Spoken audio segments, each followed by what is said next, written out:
In yesterday's game against the Phoenix Suns, the Los Angeles Lakers got their asses kicked, and it was not close. The Suns looked like such a better team, even though I don't think they actually are.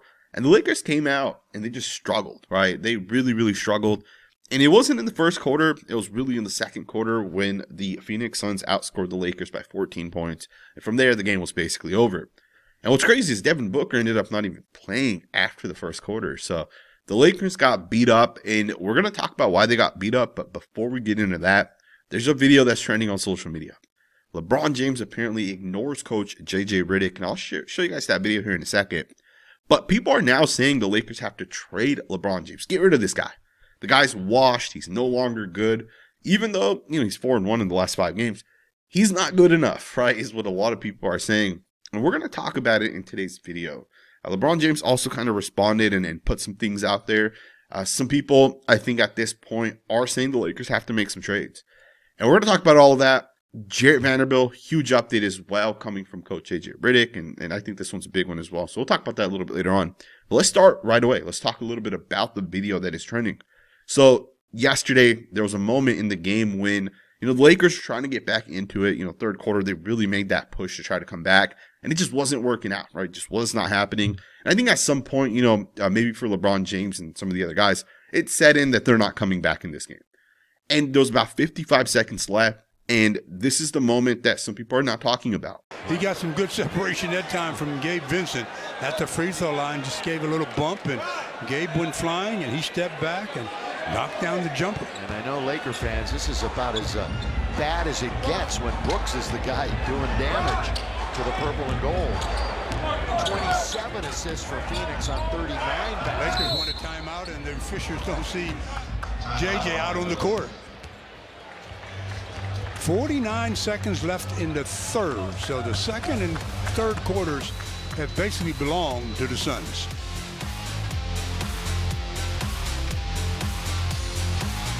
So there you guys have it, right? Obviously, in that moment right there, LeBron James was clearly not really paying attention. And I'm not sure, I watched this and I've watched it multiple times, right? I watched it like 10 times at this point. JJ Redick is clearly saying something to LeBron. He's saying, LeBron, he's trying to get his attention. And at some point, like, he's, doing this and he's shaking his head, and then he eventually calls the timeout. And while all this is happening, LeBron James is clearly talking to the bench over there, the Phoenix Suns. I believe he was talking to Devin Booker specifically. Don't quote me on that. But, from a look perspective, it does not look good, right? There's a lot you can kind of take away from this. You can say LeBron James doesn't care. Maybe he also kind of knew that the game was kind of over, so he looked at like, hey, I might, even be substituted out potentially here in a second. And maybe that's another factor. Maybe LeBron James felt that, hey, a timeout's coming, and, maybe he thought something was supposed to happen and it didn't.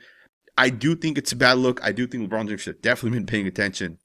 But I think another part of this, and I saw some people say this, is that if you're a head coach and you're commanding this team and you're the person in charge of getting this team to essentially the championship and win that championship, shouldn't your players respect you when you call them out? And not even call them out, but like when you're calling for them and you're saying, hey, get over there to the other side.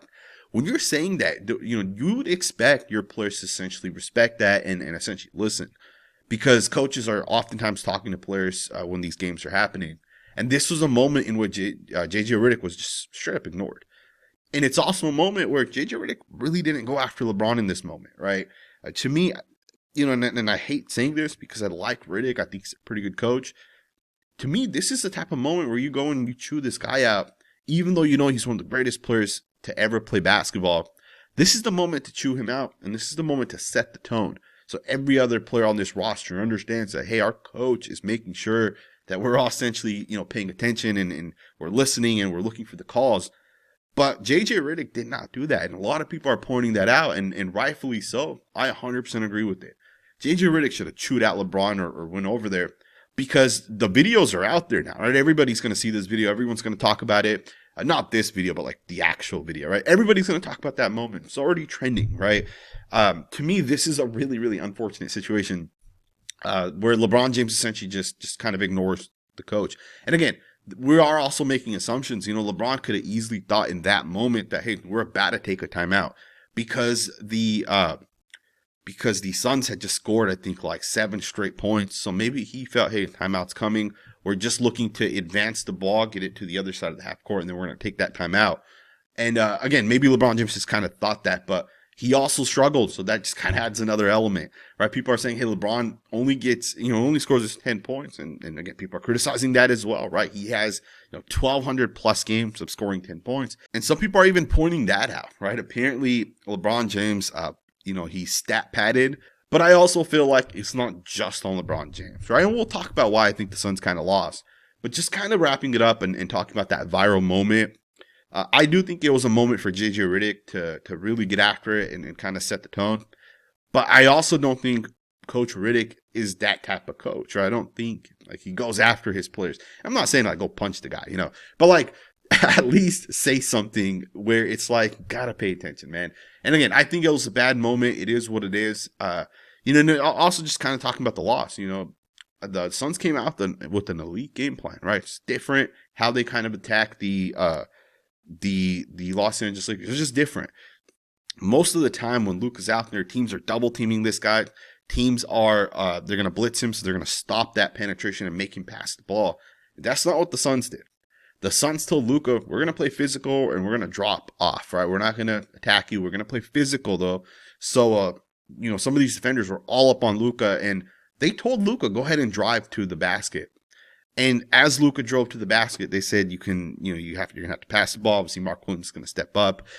And Luka made some passes. The Lakers looked good in that first quarter, but second quarter, third quarter, fourth quarter, it was just downhill, and there's a lot of turnovers. The Lakers had 21 turnovers yesterday, and I think that was the difference in this game. It was a difference of 10, right? The Lakers are minus 10 in the differential between the turnovers. The Lakers had 21. The Suns only had 11. Right away, you watch that game and you watch the tape, you can tell the Lakers did not do a good job passing the ball.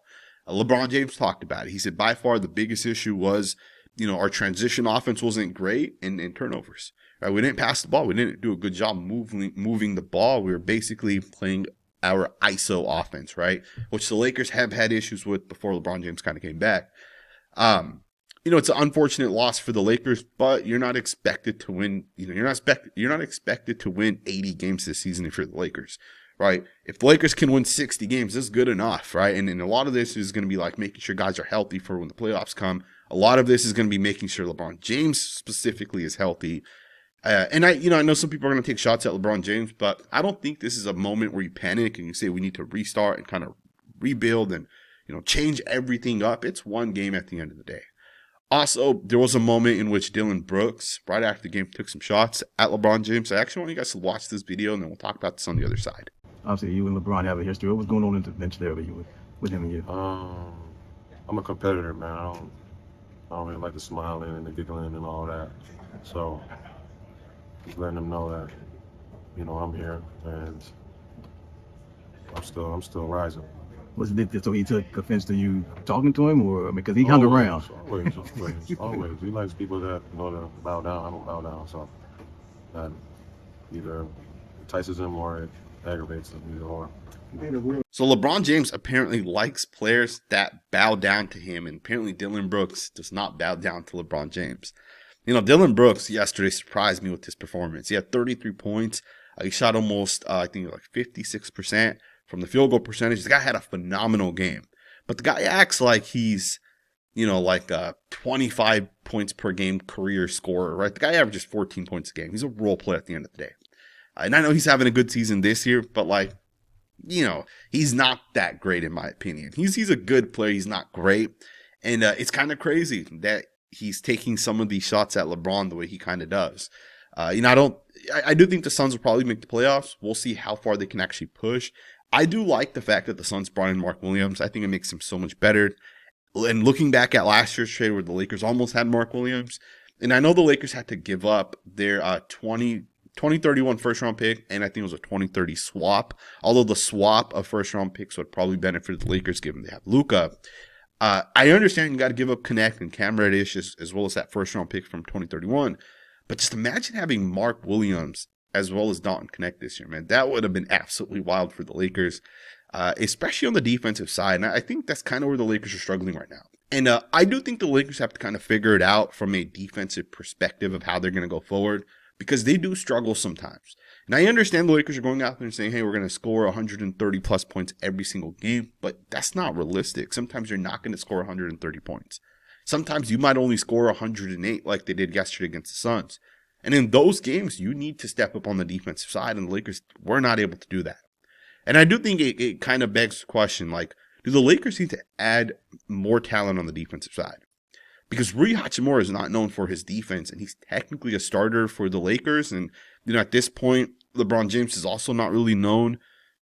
I shouldn't say he's not known for his defense, because on any given play, he can play defense.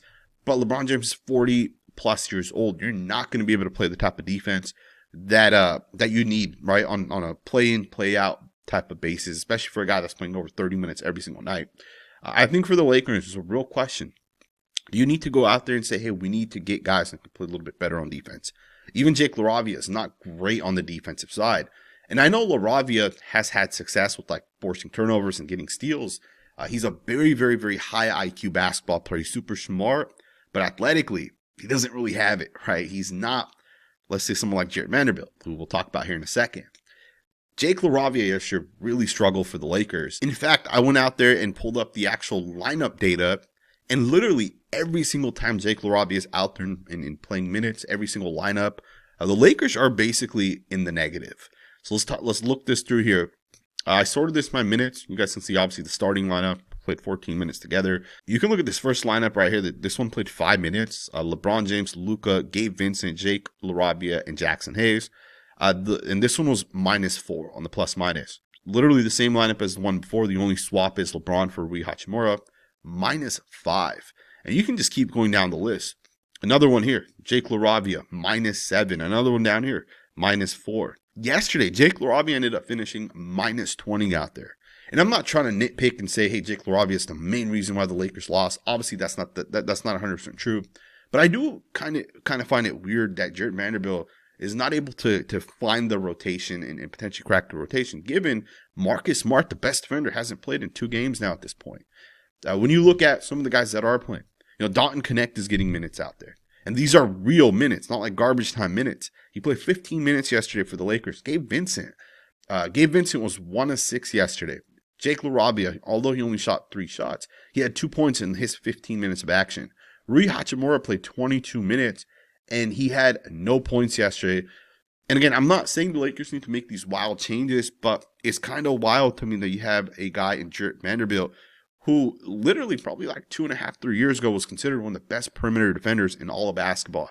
And again, JJ Redick was asked about this yesterday. So let's get into it. Let's talk a little bit about kind of what's happening. And to me, this just kind of makes sense. Jared Vanderbilt's been good. He's been a pro. He's been great in the most recent Stay Ready that we had this week. He was great. He's been a great teammate. No surprise there. And this is kind of where it comes out. Redick says, I communicated to Redick before LeBron James came back that there were certain things that he needed to be able to do consistently to play before LeBron came back. After LeBron came back, and that there was potentially going to be a numbers crunch because we probably were going to play a 9-man rotation. That was just the reality. He went on and added, having said that, it doesn't mean that he's not going to be back in rotation at some point. Whether we're healthy or we're missing a couple of guys, when you're winning games, it's hard to redo the rotation mid-winning streak. So we're looking at everything, and there were some lineup combinations when we were injured that we had to go away from. And he was, I guess, caught up in some sort of an incident, bystander in some ways with that. But I certainly have empathy for him, and it's not an easy situation to be in as a coach. It's certainly not a fun situation for him to be in as a player. Remember, Jared Vanderbilt is a defensive player. And essentially what JJ Redick is saying is he's saying, I told Vanderbilt he needs to get consistent at shooting threes. Let's be honest, right? That is what the inconsistency is with the guy like Vandy. But it's not like Vanderbilt's the only guy that's inconsistent. Let's be honest. Dalton Connect is super, super, super inconsistent.